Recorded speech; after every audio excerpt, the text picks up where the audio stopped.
Brandon, insane how long it's actually been since our last interview. When I went back to check, I thought, I was checking start of 2024, maybe. Where's Brandon's interview? And then I go back on Telegram and I have a look. Turns out it was January of 2023. You were one of the first interviews I had done back, interview 34. And now I'm 400, like 40 interviews in.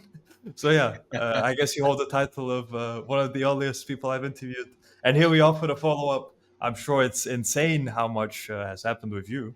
So without further ado, let's start off small. And Mhm. how's everything going with you, Brandon? How are you? You know, 10 months ago, I would not have been able to look at you as I am now and tell you how well things have been going. There has been so much to cover over the last nearly 2 years. And one of the things that I would like to say is that the absolute progress and milestones that I've been able to achieve on my personal side, as far as developing into a proper professional, into a man of virtue, into a man of principle, has only been on an exponential increase since the last time we spoke. Well then, what if we went about it in the following way? Hmm. So, as much as you remember from basically 2 years ago, if we were to go chronological order with significant events that have happened and significant changes, would you be able to lay it out in that way? Yeah, so I believe the last time we spoke, I was in a basement suite at the time, and this has just been very recently after I had moved out of the previous city I was living in. I had moved from the city to the small town that I reside in now, just so that I'm closer with my family and I can look after my parents if they need any assistance or any help like that. So I went from a point of absolute destitution, and that's kind of the beginning of my career in the real world. Was I was in a concrete box. I was 1 month away from getting evicted when I first joined. I got in, I started learning, I started taking the principles and really digesting them, really breaking them down and trying to pull every bit of lesson and every bit of wisdom from them that I could. And I started to apply them in my actual life setting. And according to the last interview, I was primarily in the crypto investing campus. And that is, despite what Professor Arno might say, the investing campus is truly the best campus. But that is still my home. I have been trying to branch out into the other campuses, and I'm actually dabbling with the business mastery and the e-commerce especially. But as far as notable events are concerned, when I was speaking to you, I was also a heavy equipment operator. I had less than probably 3 months under my belt behind a bulldozer and behind an excavator. And as you can imagine, when you move out into the industrial side and you're working with the oil patch crews, being the city boy with zero experience is a very steep learning curve to overcome. So that was a very interesting chapter. A year and a half passed at that job. I was able to actually, because of the lessons in the real world and the war room and everything that I've been working on to develop myself with, I was able to turn a hostile work environment where there were coworkers actively trying to sabotage me into becoming the best operator on the site that the manager trusted to get the detail work and everything that he needed specifically done appropriately, done responsibly, and done correctly. And that is just a power to the mindset and the ethics that the real world and the war room actually has to offer. Because that, without those sources of input, without the wisdom and the experience of men that are further along their path of success and further along in their careers of dominating and conquering, I would not have been able to do that. I probably would have faltered and stagnated. So it's because of those two platforms that I was able to overcome that challenge. And that's a year and a half just scrubbed over in about 3 minutes. So since then, I actually was able to quit that landfill job. And because of the team that I have invested in and built with regards to the investment portfolio and other pursuits, these are men that are in the war room that I have come to respect and admire as my brothers in arms. And these are men that I would trust with my family should anything happen to me. And it was only through our teamwork and our coordination that I was able to weather a bit of a storm over the last 9 months. Now, Some of the students in the investing campus might know that I do business development consulting and strategic planning. And I work with my father actually as my business partner. So that was the next major development from leaving the landfill, was stepping into partnership with my father as a equitable partner and a peer and mentor as well. So it's been very gratifying that because of the confidence that I've been able to pick up over the last year, I've been able to actually step into that role with my father and be able to learn from him on a level that admittedly I took for granted for the majority of my early years. So landfill, business partner with my dad. Then we get into the fun part. We decided to really kick in the door into the oil and gas sector. There was a couple of new innovative technology projects that we were working on that we had brought on as clients. Unless you know a lot about oil and gas, I would recommend that you really, really, really do your research before ever attempting that. That developed into 9 months of interesting networking angles, interesting lessons to be learned. I was able to actually fly down to the oil capital of America in Texas and be able to speak with some very experienced and learned gentlemen down there to help in our efforts. But inevitably, the projects had to come to a pause simply because the sector and the industry itself is very particular. It's very sticky if you don't know the right people. So there was a lot of lessons to be learned there. And it was a pleasure, despite the frustrations, despite all of that. It was a good test on the mindset and the values that the real world has been able to teach me over the last several years. And finally, I've come to a project that is a health product, which is proving to be very, very beneficial. And I'm getting to work with a chemist who has worked on this particular compound and this formula for his entire life. And it's really gratifying to be able to work with a professional like this. And we are working in the sales and marketing side of things for this company in order to help develop their strategic planning. I know this is a bit of a digression from crypto investing, which I have my claim to fame for, but rest assured that the system development and the investing has been happening in the background. These are just the milestones that have led me to where I am today. And I can safely say that I don't recognize myself when I look back at the interview that we had 2 years ago.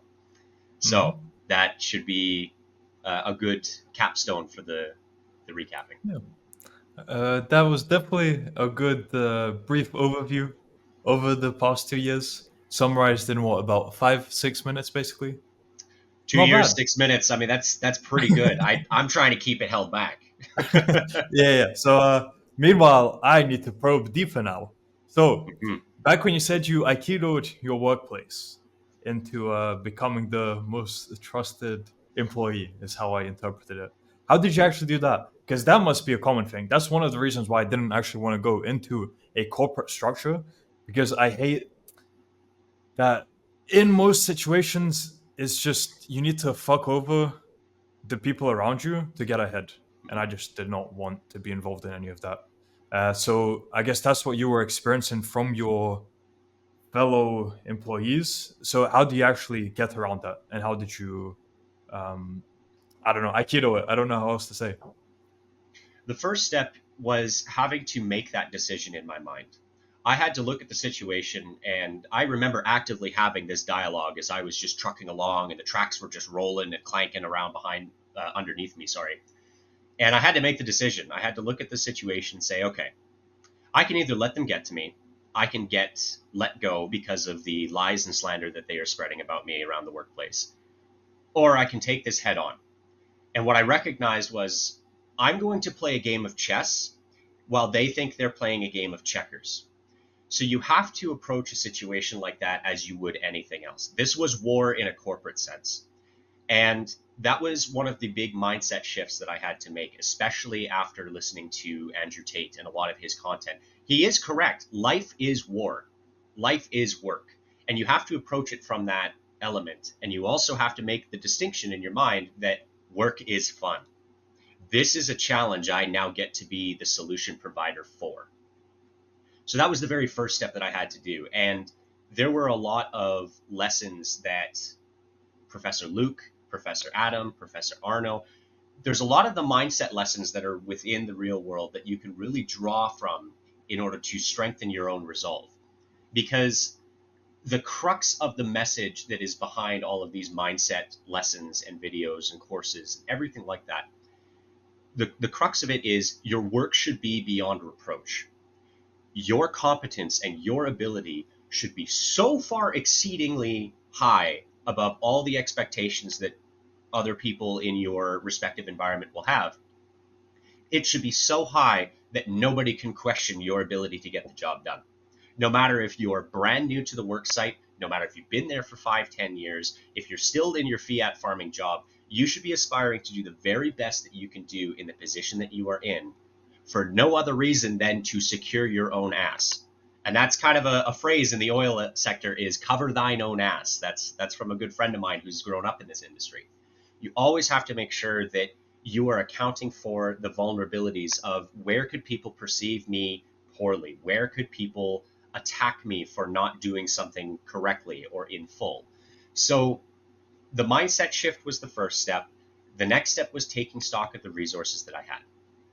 I had a site manager who was relatively sympathetic to my position. He's a little bit older than I was, and he and I got along for the most part. But what I had to demonstrate to him was, despite my inexperience, I had the ambition to learn and the ambition to become a competent operator at the site. Now, in order to do that, you have to ask questions. You have to go into a situation like that with the humility of being able to learn. You cannot come in and say, I'm the top G of the site if you don't even know which joystick controls what.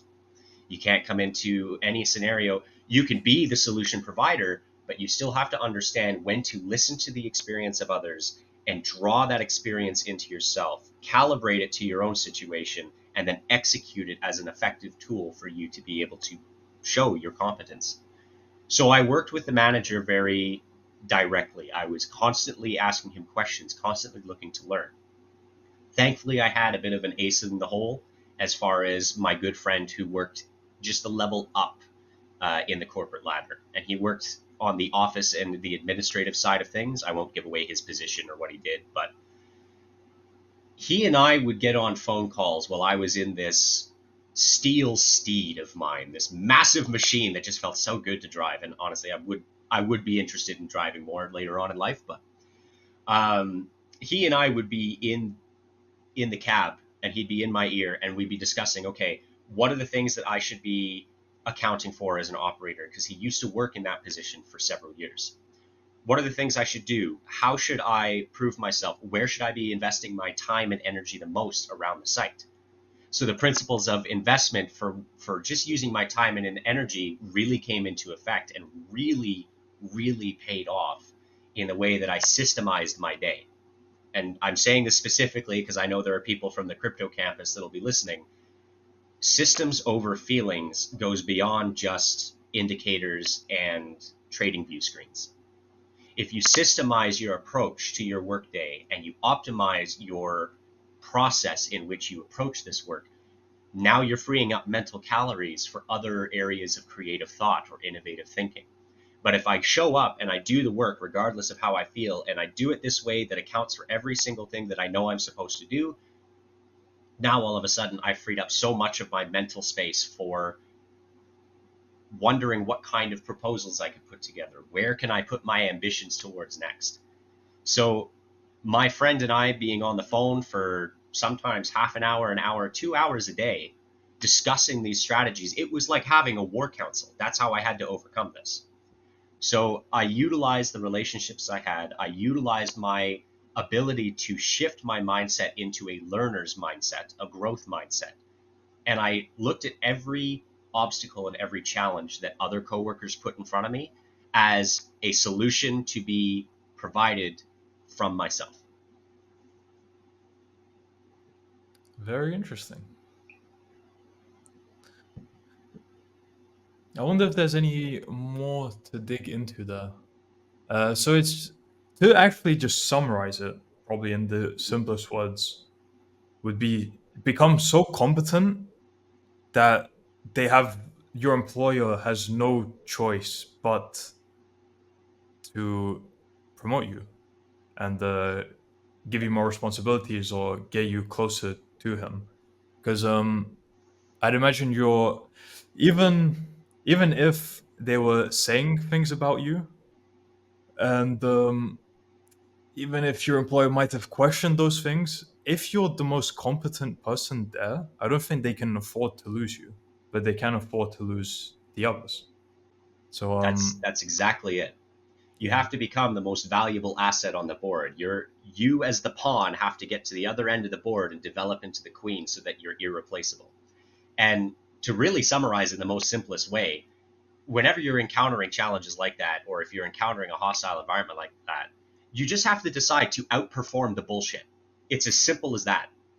And you go on the attack, you go on the aggressive side, but that's not being aggressive towards the people, it's being aggressive towards their opinions. Be aggressive through your work, be so confident that nobody can question you. And that allowed me to really develop a reputation at the site with the people that mattered. And eventually the people who were causing me problems ended up quitting throughout my time there, whereas I persisted until I had bigger opportunities come into my Mhm. lap. Huge. Okay, I like that. I think that was some very valuable advice. So we can close that portion now and move on to and move on Get to ready, Rokas. There's a lot of this that's going to be coming yeah. out. I got plenty of it. I think I still remember back during last interview. Was it not back then that you were planning on working with your father already to go Mhm. into oil and gas, or was that still in the planning phase, or had you We already were done in the we were in the planning phase for that, it? because the project had just come across our desk, and we were discussing with one another how would we approach this. And the biggest asset that I brought to the table at that time with that equation was the networking connections that I had. Now, just because you join the most powerful network on earth does not mean that you are entitled to the most powerful connections within that network. You must still put in the work of developing and cultivating a reputation that is of positive report.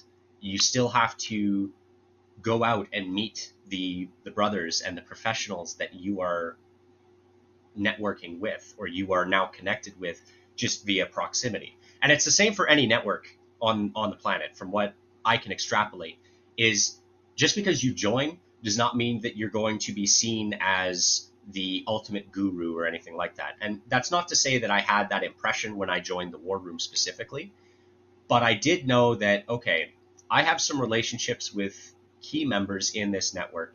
I have the ability to ask for some grace and some favor to be introduced to other individuals.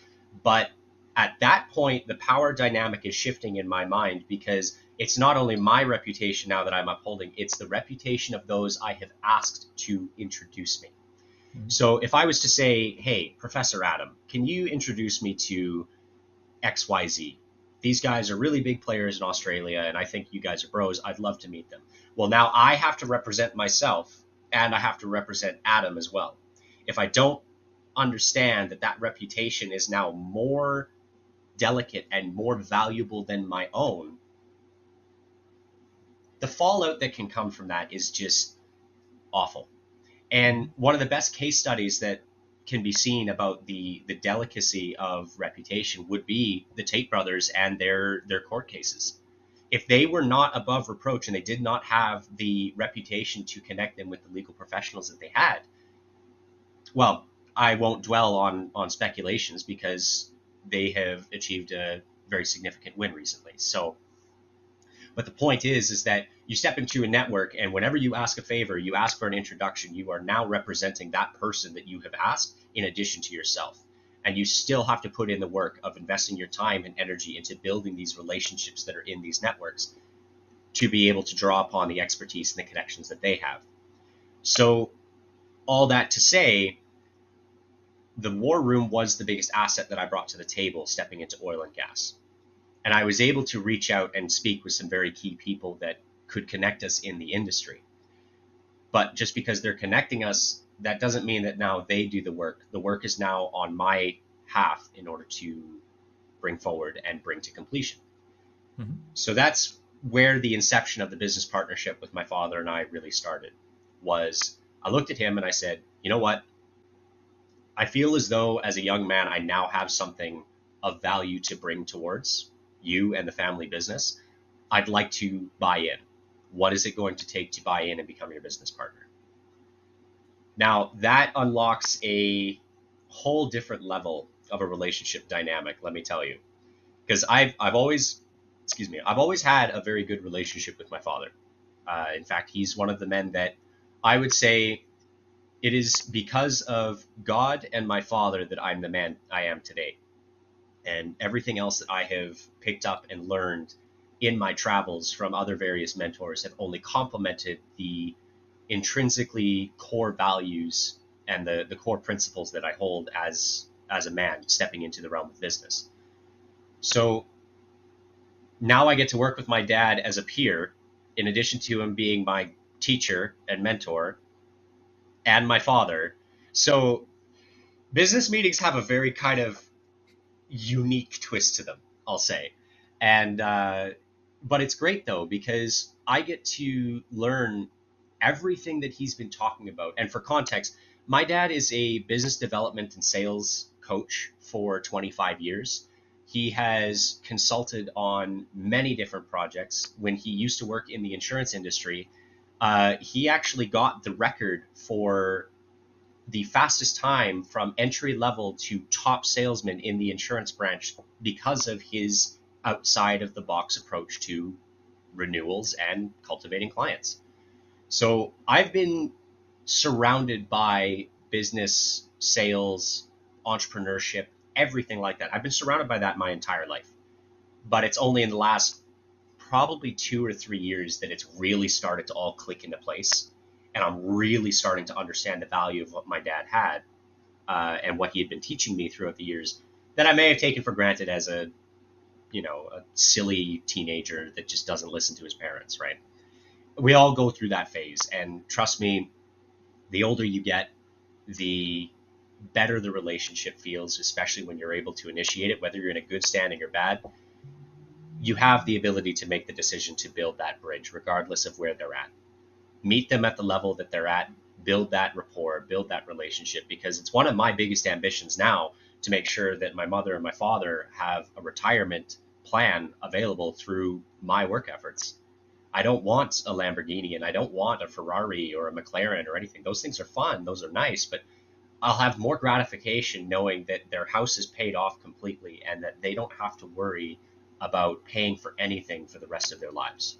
That is a more gratifying metric of success to me personally than any supercar, any Rolex, any diamond studded necktie or whatever it is people buy at that level. Yeah. So that's what led into the initiation of that business partnership. Once again, quite something. I do want to go back to what you said about reputation, as in needing, if you need an introduction to someone and someone gives it to you, is their reputation that's on the line, and that's pretty insane, especially when someone who is has a very good reputation and is, how would I say, a high performer is wrong way to put it, but has achieved a lot, and yeah, their reputation really matters a lot, and then they put it on the line to either recommend you or give you an opportunity, then man, that's one is one of the first thing what I meant is it's one of the probably greatest feelings I've experienced personally, like actually having that. Because then I know now I feel an insane amount of loyalty to that person because of it, because of all the opportunities I got for that. Um, and two, I forgot because it made me start tearing up. So Mhm. I It's will, all good, man.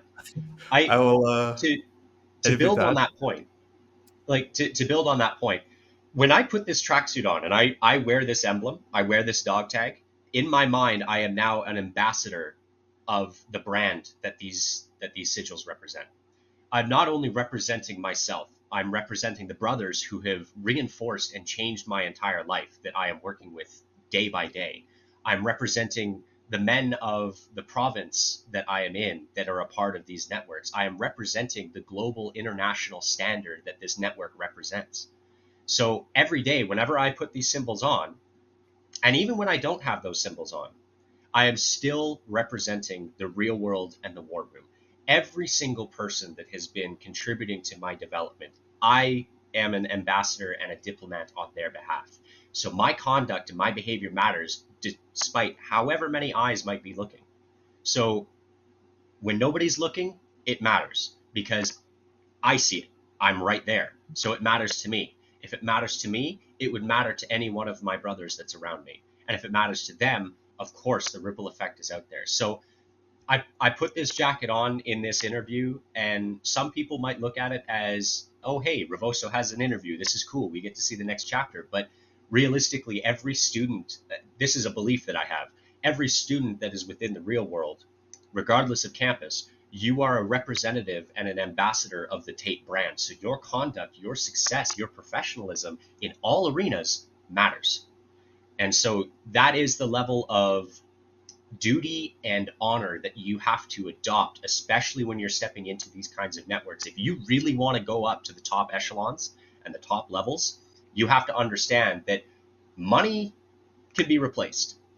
Reputation, there's a reason why corporations will rebrand after a scandal. So why is that? Just something to think about. Very well said. Something I was thinking about as you were speaking. But once again, slipped my mind, which is not very professional of me. So let me give you another question, and then when I remember, I'll go back to it. So I remember you said about oil and gas. It was 9 months of quite stringent learning, if I understood it correctly, and quite a lot of lessons there. So are there any more lessons to add on from what you said already?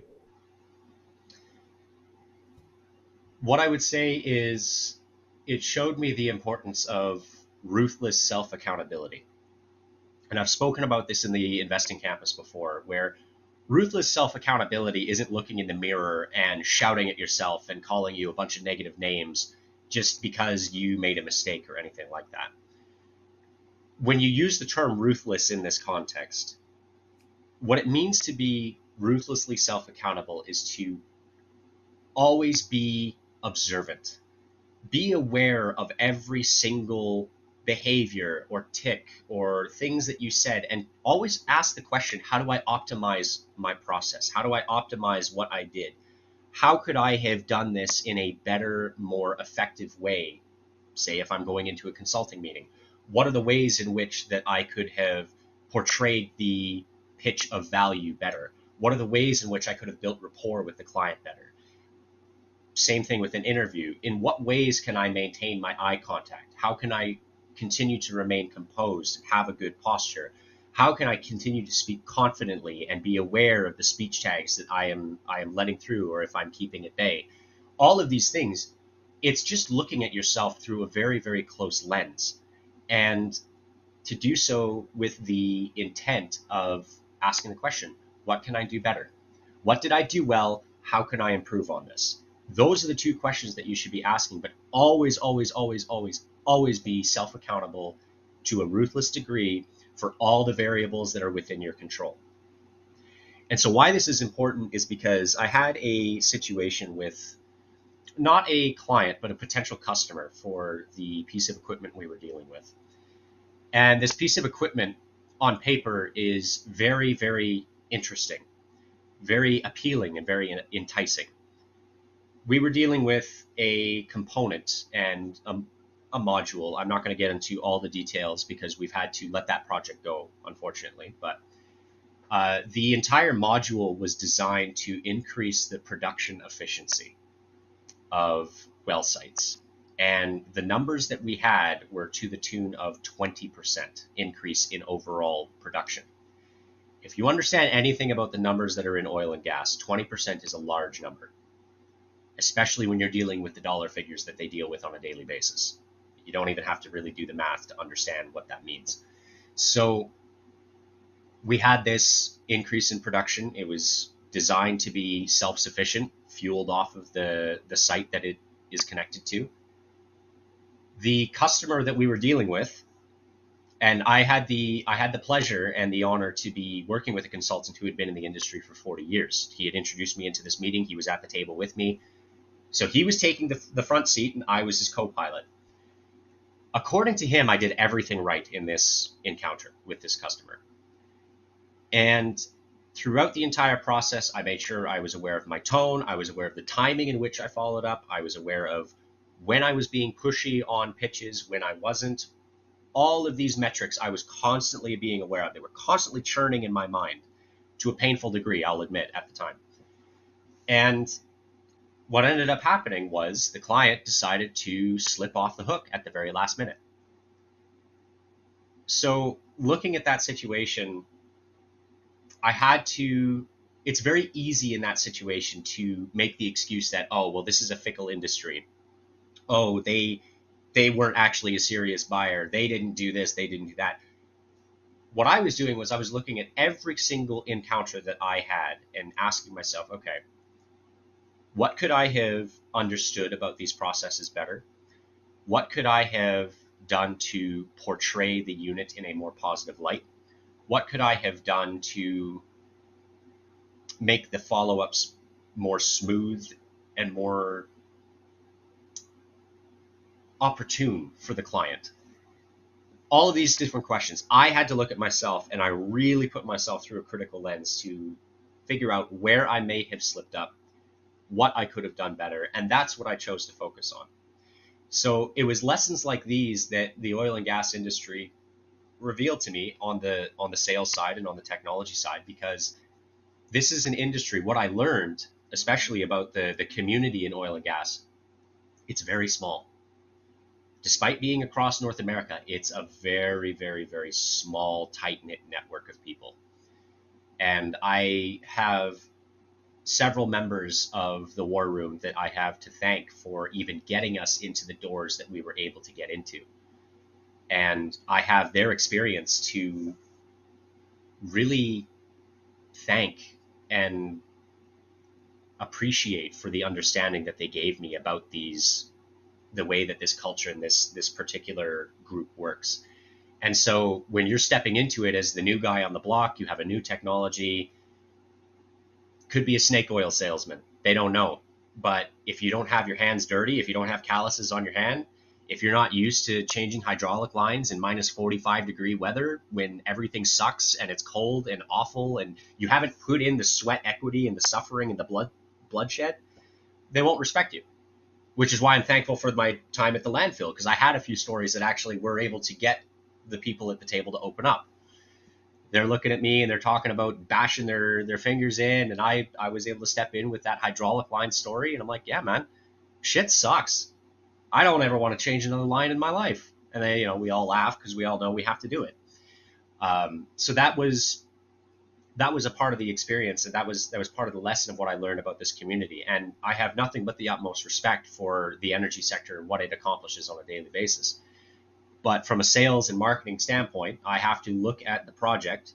Why didn't it go through? Why did it not get through to the degree that I had initially thought it would? And I get to reflect on how to refine my process for future endeavors. That's what it boils down to. So ruthless self-accountability was the biggest lesson I learned through trying to get into the oil and gas. Very interesting. And pretty much the same for any kind of work you do. If you have a lazy mind, you'll say, you're just making an excuse for why it didn't work. But the opposite is it's better to be delusional and think you can close 100% of clients. Like there's a way to close 100% of clients than think, there was probably an issue with the client and I wasn't able to because of this or that. So yeah. Mm-hmm. And I remembered what I wanted to add previously. This is something someone told me. Let's see if you have an opinion on it as well. Okay. You can, when you observe someone, how they are in a public environment, and then you see, are they the same person when they think no one is watching, or do they act differently? Because if they act differently, then you probably know not to trust that person, or that something is off about them. That's where the actually acting still with professionalism and to the best degree when no one is watching is how it will convey when other people are watching. Hope that wasn't too much of a ramble. Makes sense, right? I think there's an example about this about the I believe it's the Japanese that have a kind of analogy for this about the different kinds of masks that people wear. And the mask that you wear in public is different from the mask that you wear with family. The mask that you wear with family is different than the mask you wear with close friends. And the mask that you wear with close friends is different from the mask that you wear when you're by yourself. And I believe that's the lucid analogy. That's what I'm recalling and remembering. And what I understand by that is obviously you're going to have different degrees of trust in presentation. The I can confidently tell you that the things that I talk about with my brothers that I work with day to day, I wouldn't share with just anybody. In the same fashion, the things that I would share and talk with my family will differ from what I would talk about with people within the real world. And there is a natural element to that, but what you want to look for between those different masks is the congruency of the underlying values. You can always find that underlying cord that ties all of them together. So I might be a little bit more gregarious and more enthusiastic in group settings for a time, but I also enjoy the peace and quiet of being in my room with a hot mug of coffee or tea, listening to the crackling sound of a fireplace as I'm working.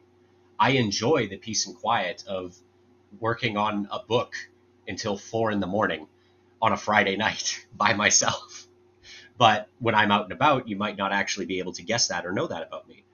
So, in a sense, yes, you want to look for the congruencies of how people act in different groups. Are they honest about what they're talking about, even though the subject may be different? Are they conscientious? Are they open? How agreeable? How aggressive? How angry? All of these different things. You want to look for the congruencies of the underlying values, but the levels of trust are always going to be different. So that's kind of something to balance when you're looking for that kind of thing. But there is also an inherent gut feeling that you'll get when somebody is definitely a snake. When there are some things that you walk into a room, you're looking at all the different people that are there, and I hate to use the term, but sometimes you'll just get a bad vibe. You get that bad vibe, typically speaking, you should follow your gut. Follow your gut instinct on that. And granted, there are two kinds of people. There are people that their gut instinct is rather accurate, and I have been told I fall into this category. But then there's also people who need to reflect on their gut instinct. It's like the multiple choice exams, right? Where you go through and you choose the first answer that you see fit, and you get most of them right on your first go, and the ones that you stopped and hesitated on and reflected, you got wrong, or vice versa. You actually have to go through and you have to reflect on the work and all that. So people kind of fall into those two kinds of categories. But if you understand what category you are, it makes it easier to then understand what your impressions and your observations of people are in these different environments. Okay. So what you said about the analogy I gave, pretty much you phrased it so much better and more accurately to how that person I was trying to refer to phrased it. But I Mhm. kind of butchered it, but then you brought it back on track and actually said a very good version of it. So yeah, thank you for that. That's what I And do. what you're saying about gut feelings about people, my belief is let's go back to actually how you are at the core as a person.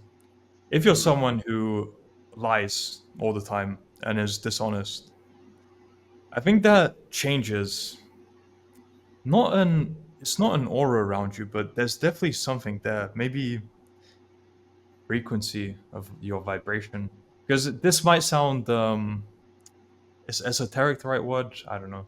But the world does work on frequency and vibrations. Mhm. And to an extent, I believe you can stencil on people subconsciously.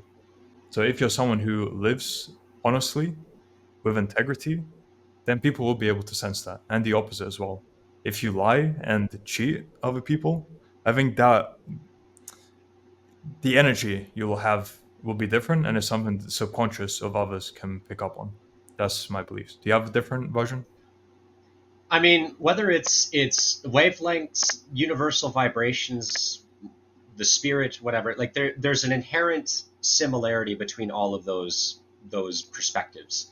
And the root core of it is how you act reflects on all areas of life. If you're diligent, if you're industrious, if you're honest, that will reflect in the way that you organize your home, or the way that you deal with certain people, the way you deal or interface with questions and problems. It's a ripple effect, like you said. So it could be a vibe, it could be a wavelength, it could be whatever. um, I had a thought, and that completely escaped me. It may come back, but I do agree that depending on how you conduct yourself, that will be revealed in every area of your life, and it will expand outwards in that kind of ripple effect. That's what it was. I was thinking of the line from Pirates of the Caribbean where Jack Sparrow is looking at Barbossa and he says, you can always trust a dishonest man to be dishonest. Honestly, it's the honest ones that you have to look out for. And it's true. It's true. Uh, there's nothing more blindsiding than an honest person becoming dishonest. So on the one hand, you can trust a dishonest person to be dishonest, and by that extension, you know the extent with which you can trust them. And that's where you take the rest of that quote, and I look at that, and I like to take people at face value. I trust in the best of people. I have faith in the good of humanity, despite what the world may say and what the world may look like. So I don't really think about that second half, because I have seen for myself the benefits that come with having faith in the better sides of people, whether it be students in the real world, whether it be the brothers that I spend the most time with, whether it be the people that I've walked paths with. I have seen firsthand that when I have put my faith and my energy and my time into speaking with new students, especially who come in with a warped perspective of the crypto environment, and I start asking about their actual characteristics, and I start forcing them to look at a question in the midst of everyone else calling them stupid or retarded or anything like that. When I have put my faith into their ability to think and reason as a human being, that's where I've seen the majority of the difference. And so that's where I would say that, obviously, without being naive and gullible, there is an element of your energy can displace that negative energy when channeled appropriately and effectively. And that is what I think, as a man of faith, for one, but as a man of the war room, that's what my duty is to do, is to displace the despair and the negativity with such a powerful well of positive energy that comes from me, so that I can infuse that into the people that need it most. That's what I understand the mission of everything that Tate is setting out to do. Whether that might be a more romantic and theatric version of it, perhaps. I have a tendency to do that. I ramble and I get into the cinema of the spirit and the soul very often. But I do inherently believe that at the end of the day, when you have that faith and you have the ability to infuse your time and energy to displace that kind of negative wavelength, you can alter the course of somebody to a better destination just by one interaction. I mean, look at where I am now. That came from Professor Adam for me 4 years ago. I was in a place where many people had abandoned me and taken me for granted, and never thought that I would rise above the quiet friend that would be walking behind the rest of the group. And then I had a multi-millionaire Aussie crypto enthusiast look at what I had to say and say, "Hey man, I really believe in what you're saying. I think you see something, you understand something that other people don't. And I believe that, and I want the best for you." It took one person online to tell me that, to put me on the trajectory of where I'm at now. Because I believe I spoke on it in the last interview, that what brought me into the real world initially was greed. And now here I am. Greed is not even a factor in my mind. It's not about the pursuing materials for the sake of materials. I'm on something much more ambitious and much grander, I would say. Amazing and huge. Damn. And what a journey it has been indeed. And I think because you've cultivated yourself so much, that's why you're able to have that perspective and actually try to turn that negativity from people into positivity or have belief in people. I think if someone is hearing it who's still at the start of their journey, that's a lot more difficult to do. Just like pouring from an empty cup. First, you want to fill up your cup, and that's done by improving yourself in every aspect of life. And once Mhm. you're at a fairly competent level, then you can start actually trying to help other people as well with their lives. And on that point, just for the crypto students specifically that I know have asked this question in the past, I'll put it on the record so that everybody can watch it and see it. That exact aspect that I just spoke about investing into yourself and the kind of man that you want to be, or woman, because we have female students. So the kind of man or woman that you want to be, of virtue, of principle, and of purpose, that is the distinguishing factor that gave me the member of honor status that I have within the campus. And this is part of the reason why Adam has said that Revoso is one of my greatest students, is because I took everything that was talking about Bitcoin and Ethereum and the investing principles that he was discussing around those topics, and I went, I don't have the money for this. This is the kind of guy I want to be. This is the kind of man that I am meant to be. I'm going to invest in this. And I took everything in my portfolio, I liquidated it, and I went into the war room because I knew that was the next logical step of pursuing that goal of the man that I wanted to be. So for anybody hearing this for the first time, it is possible. And I stand before you as a testimony to say that it is possible. What you have to do is you have to be able to set aside your ego, have the humility of being able to be taught, have the humility of wanting to learn and to grow. And despite the bumps and bruises you might get in the overzealous delivery that the campuses can provide at times, despite those bumps and bruises, you have to look at yourself, you have to believe in your ability to reach that point and know that you are being given the tools and the tricks and every single aspect of shifting your mindset you are being given through this network. So the fact that you get this for $50 a month, this is what corporate sales trainers and corporate coaches are spending tens of thousands of dollars on for content that is not even similar in quality. So investing goes beyond the financial portfolio. Investing is a constant pursuit. And to just highlight the importance of this lesson, I've actually been writing a book that is centered on this specific topic as a passion project and as a way of expressing my gratitude to the real world for what it has done in my life.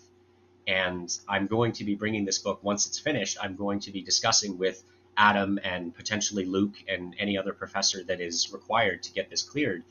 I would like to make it a resource that's available for the students inside the investing campus specifically, because we have to understand that investing the time and energy into developing our systems, if we focus so much on one aspect of life, we experience the alpha decay in every other aspect. And that's terminology that they'll understand a little bit better.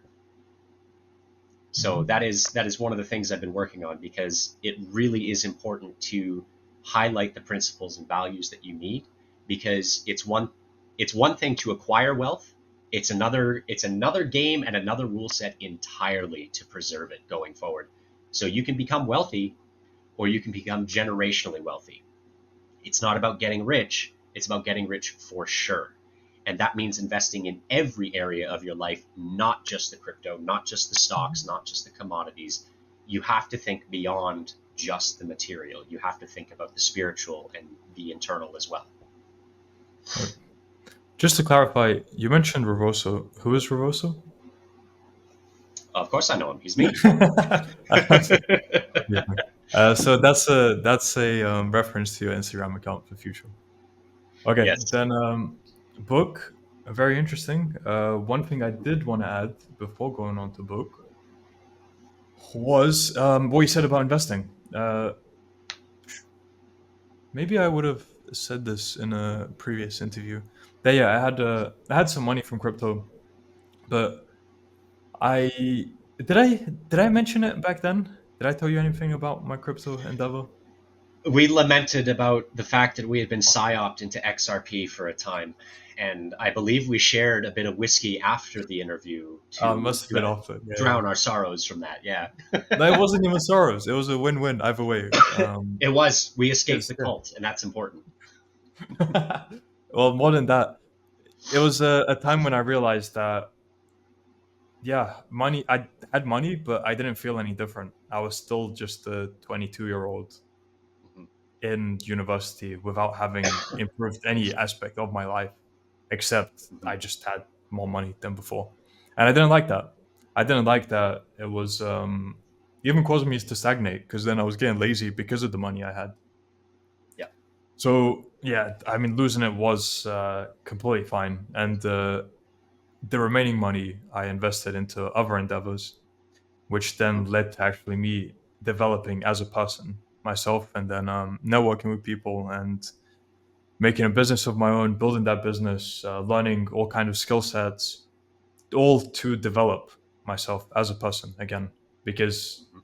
at some point you come to the realization that just having money doesn't develop you as a person, and then that links back to what you said about it's not about money, but the actual I can't remember the terminology. You said generational wealth. You said another thing after, but yeah, it's I'm rambling now. Anyway, you get where I'm going with it. Whatever.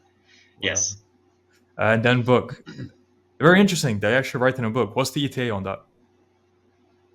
So the idea behind the book is I have titled it "The Virtuous Investor," and what it is, the primary analogy that it's exploring is life as an investment portfolio. Because one thing that I've realized in the travels and the lessons that I've had over the last 2 years is there are four primary currencies that everybody's, like every single person on the planet, deals with on a daily basis. You have time, you have energy, you have reputation, you have physical capital, money as we know it. So each of these elements, each of these currencies behave like currency. There is an exchange, there's always a transaction, an exchange of value being had, and they all intertwine with one another. Excuse me. For example, time is like a checking account that you don't know the balance of. It's constantly ticking down, and you have to constantly use it for any activity that you do, but you do not know how much you have. Time is the most precious resource that we will ever have, ever attain, regardless of station, regardless of class. Nobody can outmaneuver time. But what you can do is you can take time to invest in your account of energy. If you're out of shape and you have a poor diet, the amount of energy you have in your account is low. If you take the time to invest into a good diet and invest into a healthy lifestyle, your energy starts to go up. If you take the time to invest in your mindset, your ability to solve problems, your overall competence, your energy goes up. Now you have the time and the energy with which you can invest into any pursuit that you do, because they are the universal underlying factors for every activity. You will always have time, and you will have always have energy expended in any activity or pursuit. Time and energy come together to create reputation. It takes a very considerable amount of time and energy to craft a positive reputation, especially in this day and age with how rampant X is with its absolute asinine belligerence. But in the same way, it takes more time and energy to rebuild a negative reputation into a positive one than it does to simply build a good reputation from a neutral one. So time and energy always has to be expended, and reputation is built via activity in your work, in your interactions, in your relationships, the quality of relationships and interactions that you are constantly having. Time and energy must be infused and invested into this currency to build the reputation. Reputation, I'll use Tate as an example. Look at what the reputation of Tate has allowed. It has allowed for the number of students that we have in the real world to come together into a trusted platform for education on online money making. If he didn't have the positive reputation that he did, how many people, how many members and students would we actually have? So this is something that the Tates actually understand very, very, very, very well. And I think they understand it better than anyone on the planet. So, and what is a result of time, energy, and reputation? Capital. Whether that be gold, whether that be silver, whether that be real estate, whether that be vehicles, whether that be cryptocurrency, whether that be whatever. All the physical material after effects of your proper investment and allocations of time, energy, and reputation. And this is why I say systems over feelings persists beyond the trading view screens, because you have to manage each of these currencies as you would an investment. There's going to be drawdowns. There's going to be ups and downs. It's not going to be a stable amount all throughout. But what you can do is you can set yourself on an exponential curve. And as you develop more capital, the fourth currency, you can use that currency to then free up your time and energy to then continue to build your reputation and put that time and energy to better allocations and better positions.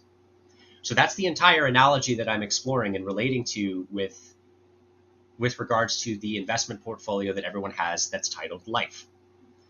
And what I'm also doing, though, with the book is I am infusing a lot of the virtues and the values that I have found to be the most constructive in my own personal path into the overall analogy and the writing.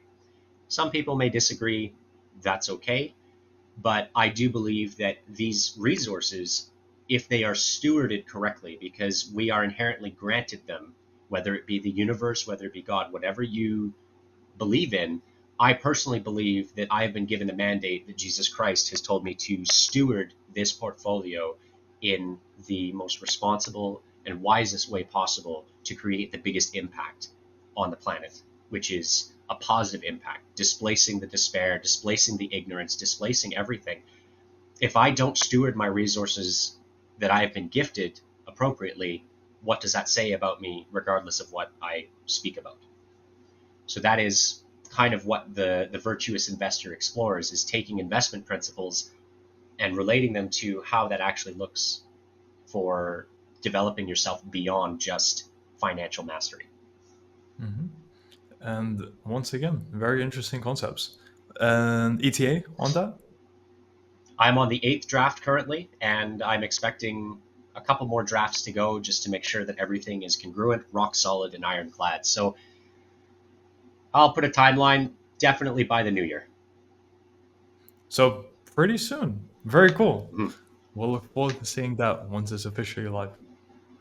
Absolutely. And Looking forward to one it. more thing this we still have to cover was Yes. the health product you mentioned. How did that come about?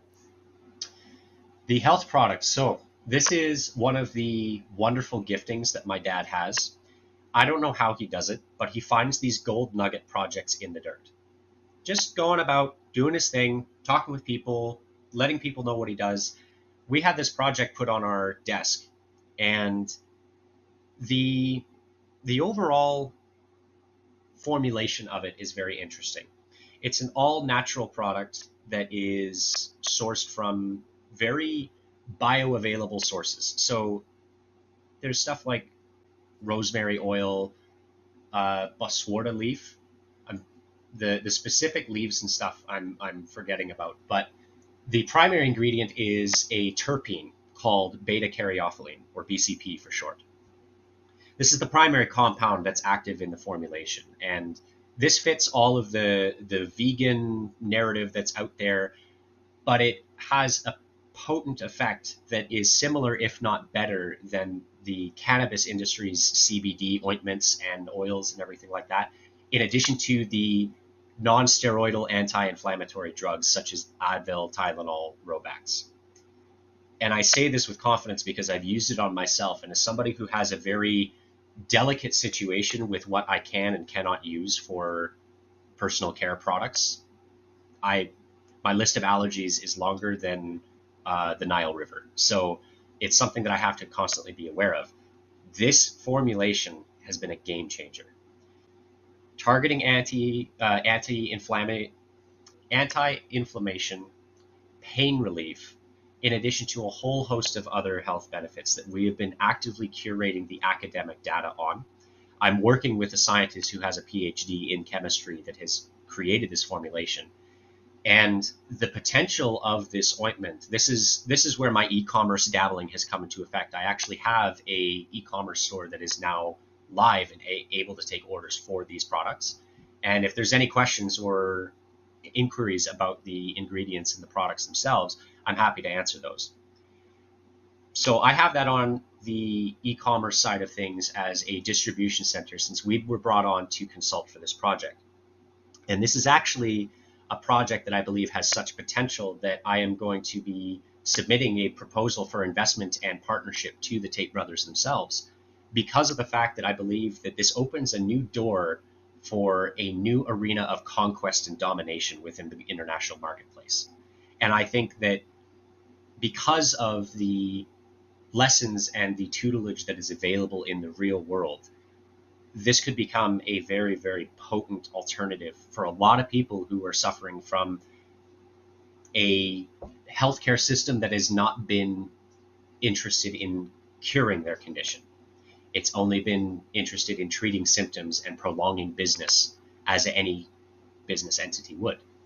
So pain relief never leaves and is never truly goes away. But I think if we have a natural source here, this is something that I'd like to bring forward and potentially have as the next subject for our interview. So I have a link for the e-commerce store that I'll give you at the end of the interview as well. Okay, sounds good for sure, and very interesting. Okay, now let me know if you want to keep this confidential. But in those 2 years, what can you reveal in terms of finances that you've made? What I can tell you, the investment portfolio, in spite of the drawdowns and everything that have happened in the overall markets, the portfolio growth that I have had, thanks and all of the thanks goes to the team that was built around managing this. So this is a team effort. This is not just myself. We have had a 5.9% increase in the overall portfolio size consistently every month for the last 2 years, bar 2 months in particular. One was a break-even month, and one was a percentage drop down of a little bit. But we have incorporated a system of active trading on all time frames that has allowed for the portfolio to grow at this rate.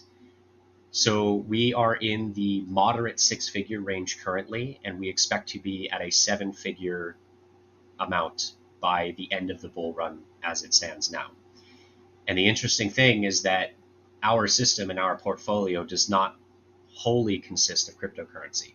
We have also incorporated commodities trading into our strategy, and we have been working together as a team in order to be able to achieve these results. And for anyone that understands finance, as far as I'm aware, 5.9% overall growth of a portfolio per month is unheard of.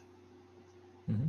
So that is what I can Over reveal, a because consistent amount of time, to clarify. the which, sorry? Over a consistent amount of time, to clarify. Because, yeah, Yes. 2 years is a significant amount of time. So what I will attribute that success to is a very, very attentive and very, very focused strategy on risk management and mitigation.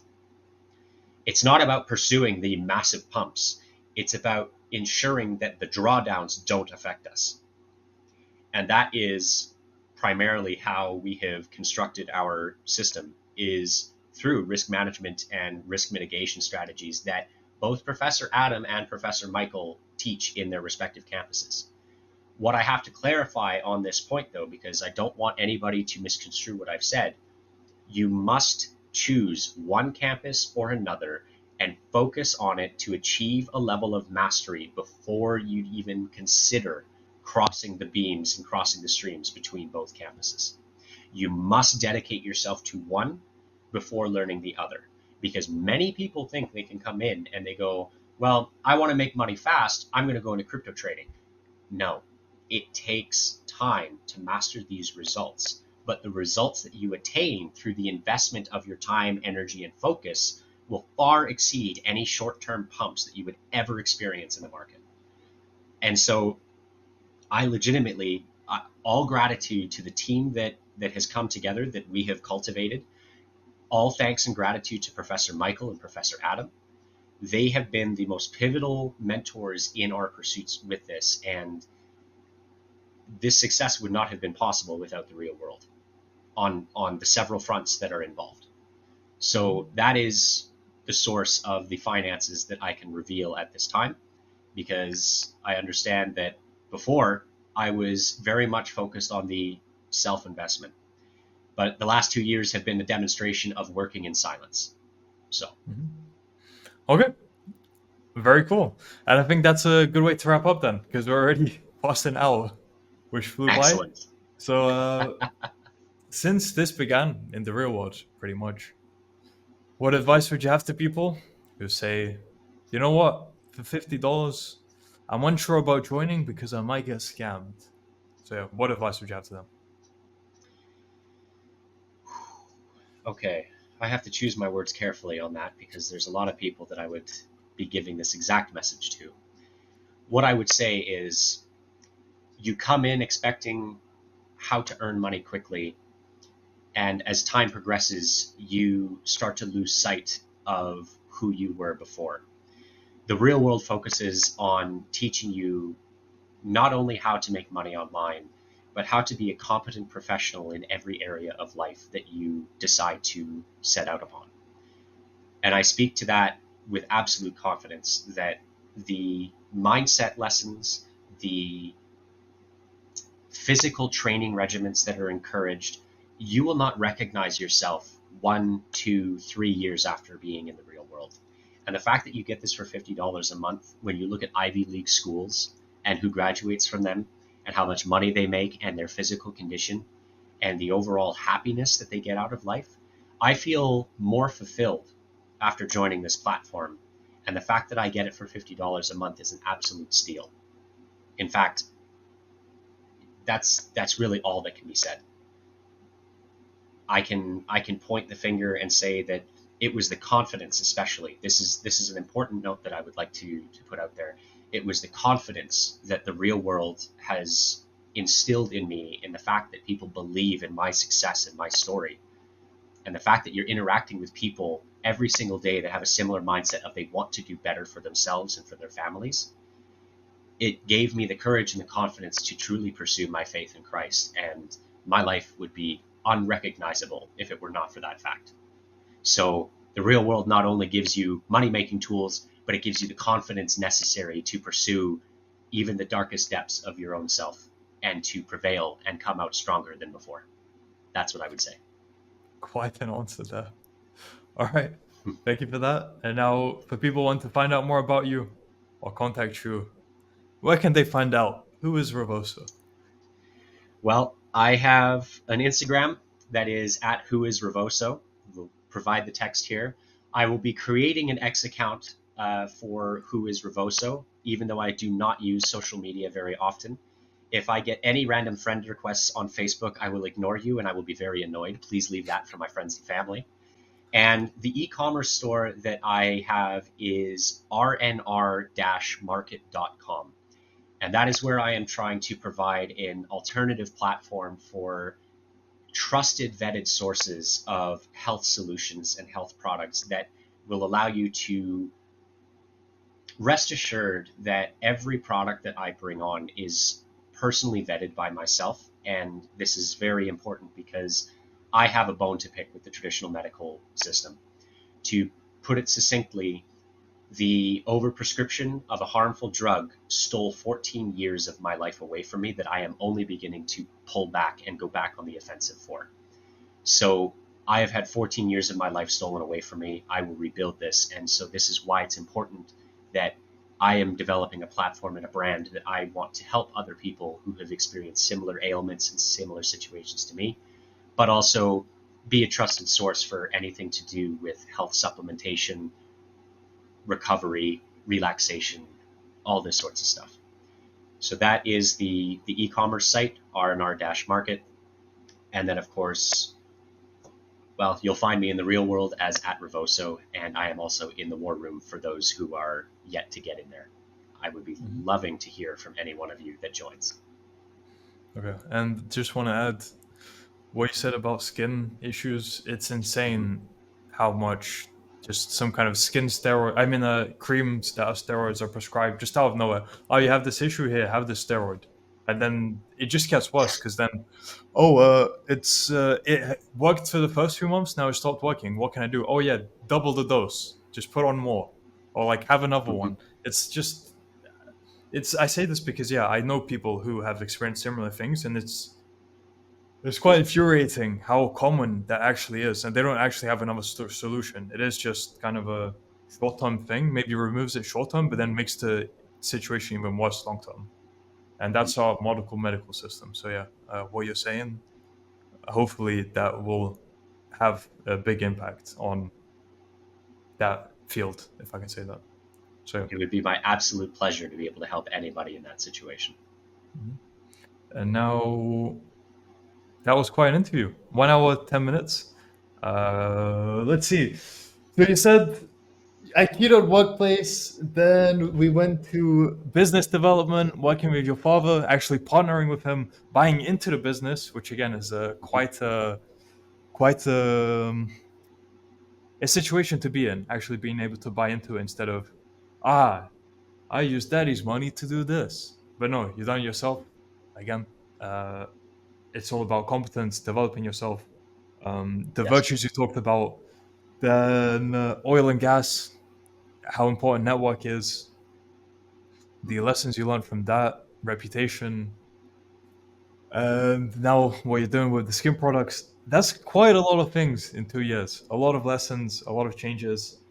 As you said yourself, completely different person from the interview we done technically less than a year ago. It was 1 year and 9 months. So yeah, it's insane just how much you can change. For other people, those kind of changes would be 20 years. You'd hear those kind Hmm. of stories, probably 10x the time. So yeah, it just shows what actually spending. This is where it ties back to your book. Actually, spending your time properly, dedicating your energy to the right things. This is what you can accomplish. So here we are. And the hilarious thing is that there's a lot of days where I legitimately feel as though I'm not doing enough and I can do more. Mhm. That's how it I'm goes. I'm starting to get that sentiment of I wish there was 25 hours in a day. But yeah, it's. I guess it's just a state of mind. It's a state of life. No, a way of life. Whatever. But yeah, It's a state of being. state of Honestly, being. it's That's a it's better way of it's a saying it. lifelong pursuit. Always looking for not a state of perfection, but simply asking what can I do better? There's always going to be something that you can optimize. There's always going to be something you can do better, but it doesn't have to be perfect, but that doesn't mean that you should settle for adequacy and complacency. As long as Mhm. you are fighting against those two forces, you'll emerge on top. It just takes time sometimes. Okay, and I think we can end it on that. So yeah, thank you very much, Brandon, and I'll see you hopefully sooner than in 2 years again. Hey, you know what? I would love to be back here 6 months from now. We'll see how things go. Sounds great. So all the best until then. All right. Cheers, Rokas.